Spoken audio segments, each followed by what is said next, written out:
This is a production of Cornell University.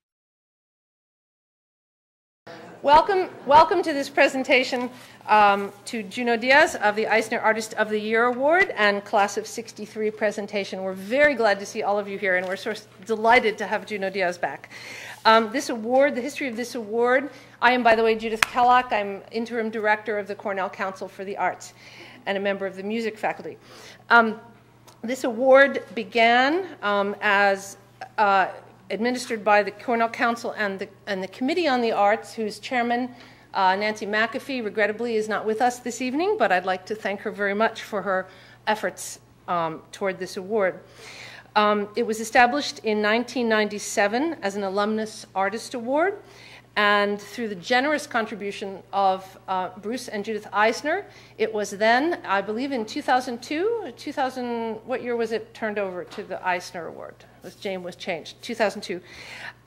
Through this generous contribution and the Eissner's continuing efforts to make the arts vital on this campus and beyond, the award was then changed to the Eissner Distinguished Artist Award, and we're very pleased to have Bruce and Judith with us.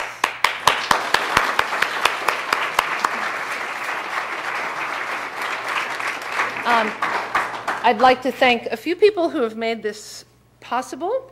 Elena Viramontes, who is from the Creative Writing Department, who is here somewhere, and Milton Curry.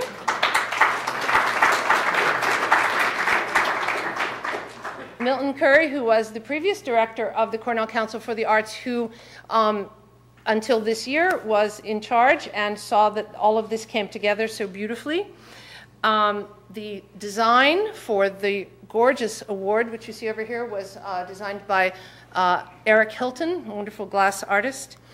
I'd like to thank the Latino Studies program, who organized this afternoon's panel, who I think many of you probably heard, which was a fantastic event on immigration and the arts. The Committee on the Arts, of course, and Nancy McAfee. And let's see, am I leaving anyone out? If I am, I'm terribly sorry. And finally, I would like to introduce Stephanie Vaughn, who nominated Junot Díaz for this award and is a professor of English in the Creative Writing Department and has known Junot since his student days. And you graduated in, what, 92? 94. 94. So they've gone back. We never talk about those details. And so I'd like very much to introduce Stephanie so she can give you a little bit of background on Junot Díaz. Thank you.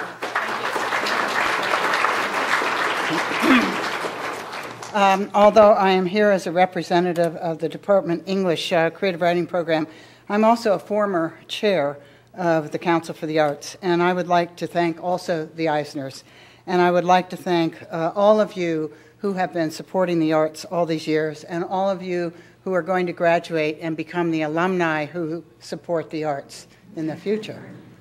As you know, the arts are in peril along with everything else in our country, and the arts are, along with things for children, the first to be cut from any budget. It is a testimony to the sagacity and the generosity of spirit of the faculty members of the Council for the Arts that they voted to nominate Junot Díaz for the Eissner Award the month before Junot Díaz won the Pulitzer. All right. Although the award nomination did come out of the creative writing program, and I wrote one of the letters because I was director last year, and although it was supported by the Dean of Arts and Sciences and then approved by President Scorton, the nomination actually originated with Milton Curry, who was then the chair of the Council for the Arts. So this is a truly ecumenical award. I have known Junot Díaz since his first year at Cornell. I cannot say I had any influence on his work whatsoever, and maybe that's a very good thing. But I can say that he worked as hard on his fiction as anyone who's ever passed through here, and I've been here a long time now, and not just writing his fiction, but reimagining his fiction, rethinking it, taking that extra step that the real writers take. Most of what is bound in his MFA thesis was reimagined and became part of his first book, Drown, which was one of the things that landed him on the cover of Newsweek. His work from the beginning was funny. It was also ferocious. He seduces you with his rhythmic, gorgeous prose, his apt metaphors, his comic scenes, his street dialogue, his irreverence, his love of language, his far-ranging field of reference and allusion. And just when you are getting comfortable in the fiction of Junot Díaz, he will make you take a look at an inconceivable cruelty or misfortune. The chewed-off face of a boy who had once been attacked by a pig and whose mask is now being ripped from his head by a tough boy who himself has suffered misfortune. Or the body of a young woman who has been beaten nearly to death and will never again be quite so beautiful as she was the night before. He writes a kind of bilingual prose, or rather an English prose that is recasting and remaking English as a language in which Spanish words are as familiar as English words. His fiction is bicultural. He's an American writer. He is recasting American fiction, and yet also he is a Dominican writer who is making Dominican fiction. At Cornell, Junot Díaz was an activist whose work and whose protests were instrumental in reformulating what was then called Hispanic American Studies into what we now have as Latino Studies, and whose mission and activities are both, that new program, are both broader and more focused than they were before Junot Díaz passed through here.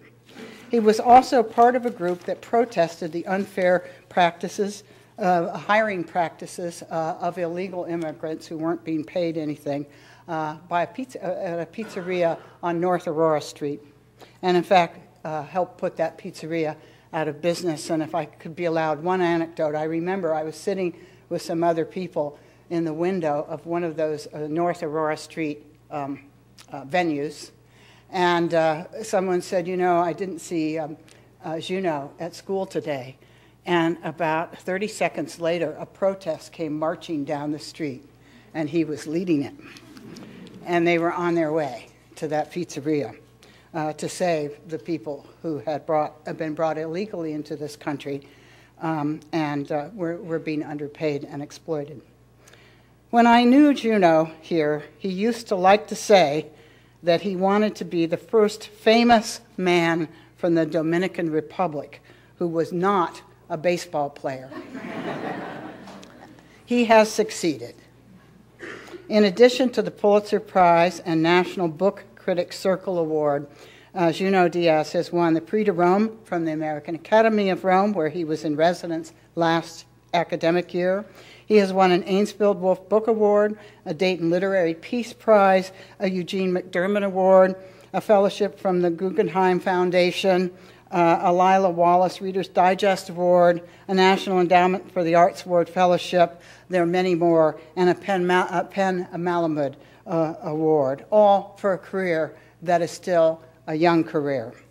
As of today, he has also now won the Eissner Award as the Distinguished Artist Alumni of the Year from Cornell.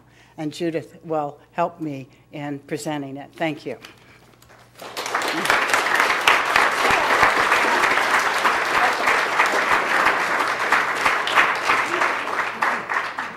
Congratulations. Thank you. So delighted to be Thank you. giving you this.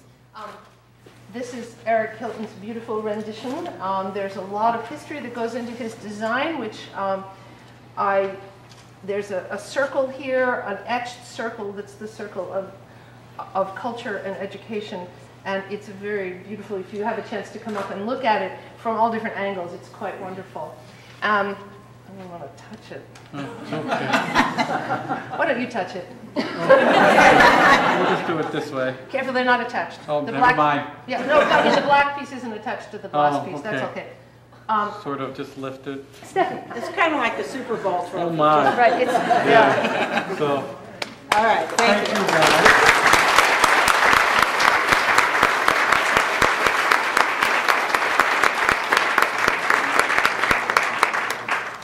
we are very delighted that Junot has agreed to do a brief reading from his work for us, so I'm really looking forward to that, and I will now leave the floor to you. Oh, thank you. Thank you.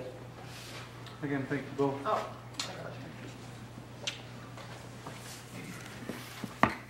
Thank you so much. It's a tremendous honor. Look, first of all, I want to thank the Eisners. I wish they would stand for us, because this is really...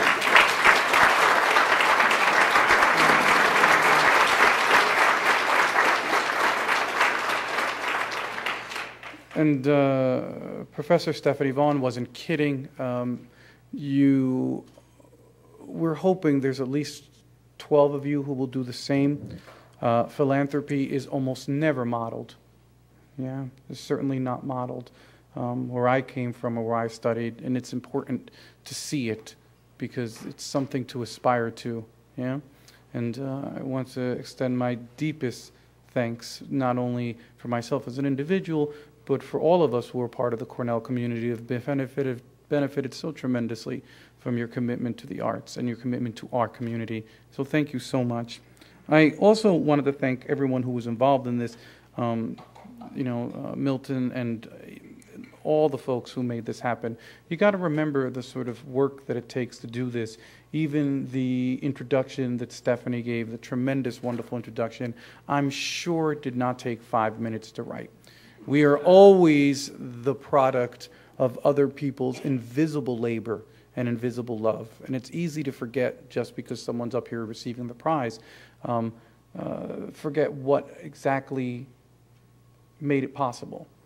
And almost always you're standing on a ton of people's unacknowledged and often unrewarded work. Yeah, and I think that that's incredibly important. Stephanie, poor Elena Maria Viramontes, who's had to put up with my irascibility the last few days, but a whole group of people from the Council of the Arts. This is an important thing, that these things are only happen because there's a community of people who believe in the arts and who attempt to make the arts accessible. Yeah, and I always think that these moments, a moment such as this one, is less of an excuse to celebrate one individual than an opportunity to celebrate the community that makes these things possible. And you are very fortunate to belong to this community, even if it's only for a few years, if you're passing through. It's a remarkable place for the arts, yeah, and it's something well worth celebrating. I'm just an excuse for y'all to celebrate yourselves, yeah. So, yeah. With that said, and I gotta say, this is where I learned to be a damn artist. Yeah, the debts you owe to the people who make you possible are endless. I mean, the one thing about ourselves is that we're good at our grievances, man. We tend to nurse what we didn't receive because that is a far easier emotion to handle than to acknowledge what we did receive. Gratitude is the most difficult of human emotions, and it is the one that when you actually master signals that you've reached true adulthood. Yeah? And it's one that I've wrestled with for many years, and it's remarkable the debt that I owe Cornell, that I owe the creative writing department, that I owe the arts in this place, that I owe the Latino students here, that I owe my faculty members, that I owe my Latino faculty members, that I owe the African American Studies program here, that I owe JAMA. It's remarkable the amount of people who make a single kind of nerd possible. Yeah? So it's about 1 billion thanks. I think there's like so many other people that I could thank as well. But you should know, for real, how little we are. What's stranger is that it took a tremendous amount of work to make us little ones possible. Yeah? And I think I find myself spending most of my time trying to figure out how to be appropriately grateful, yeah, for the people who put in all this work. And guys, they don't fucking need to do it. I mean, this is what we forget. Nobody needs to do this stuff. No one. And most people do it not because they're getting a paycheck, because if you've seen the paychecks, they're not that big, but because people are deeply in love. They're deeply in love. And what they're in love with is that great shining abstraction, the arts. Yeah? So I'm just going to read something very small. Yeah. Briefest. Yeah.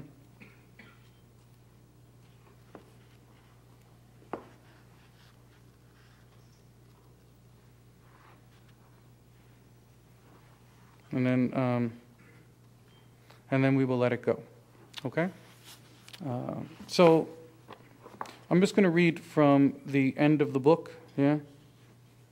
So this, I read this novel, and I guess there's not much you need to know because it's the sort of the end of the book is inscribed in the title. Yeah. So it's not a spoiler to tell you the main protagonist dies. Yeah. So it's kind of like a chronicle of a death foretold. You could never say, "Oh, you ruined the goddamn ending," you know. So it's not going to happen. Yeah. So I'll just read something very brief. Yeah, and almost before I forget, guys, you know what Stephanie was saying about me being an activist? I want to be really clear that those of us who were grad students when we were here, the entire activist movement, the Latino and African American activist movement when I was here, was run by the undergraduates. The grad students, we were just there to kind of like, correct the commas, And I mean that most wholeheartedly. I never did any real leading. I just was a participant in a movement that was completely run and that was generated by the undergraduates. Yeah, and I think that was also an incredibly humbling thing because, grad students think they're mad cute, But we didn't do shit compared to those undergraduates. And in some ways, I've always been in awe of what it means to be young. Yeah. All right. So you don't need to know the end. You don't need to have the end ruined, but this is the last 27 days of our principal character. His name's Oscar. He has returned to the Dominican Republic to try to reclaim the woman that he loves, who happens to be the girlfriend of a murderous, corrupt policeman named the Capitan, or the captain. And Oscar returns despite wisdom and warnings, and his family's own imprecations. He returns to try to reclaim this girl, whose name is Yvonne. And so these are the last days of Oscar. Wow.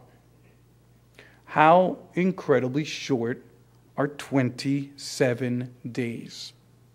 One evening, the Capitan and his friend stalked into the riverside, and Oscar stared at the man for a good 10 seconds. And then, whole body shaking, he left. He didn't bother to call his friend, the taxi driver, Clevis. He just jumped in the first ride that he could find. And once, in the parking lot of the riverside, Oscar again tried to kiss Yvonne, and she turned away with her head, but not her body. "Please don't," she said. "He'll kill us." 27 days. He wrote on each and every one of them, almost 300 pages total, if his letters are to be believed. "I almost had it, too," he said to me one night on the phone, one of the few phone calls he made to us. "What?" I wanted to know. "What did you almost have?" "You'll see," was all he would say. And then the expected happened.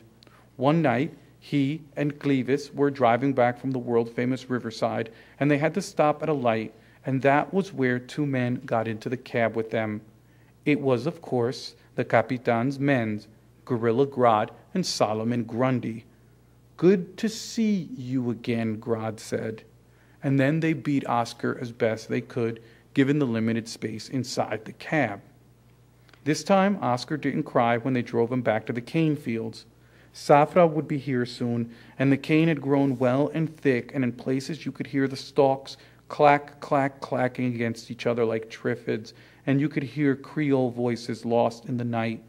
The smell of the ripening cane was unforgettable, and there was a moon, a beautiful full moon, and Clevis begged the men to spare Oscar, but they laughed. "You should be worrying," Grodd said, "about yourself." Oscar laughed a little too through his broken mouth. "Don't worry, Clevis," he said. "They are too late." "Actually," Gorilla Grodd said, "I would say that we are just in time." They drove past a bus stop, and for a second Oscar imagined he saw his whole family getting on the guagua, even his poor dead abuelo and his poor dead abuela, and who was driving the bus but the mongoose? And who is the cobrador but the man without a face? But it was nothing but a fantasy, gone as soon as he blinked. And when the car stopped, Oscar sent final telepathic messages to his mother, "I love you, Senora." To his sister Lola, "I'm sorry it happened. I will always love you." To all the women he had ever loved, Olga, Maritza, Anna, Jenny, Natalie, and all the other ones whose names he had never known. And of course, to Ivan. They walked him into the cane and then turned him around. He tried to stand bravely.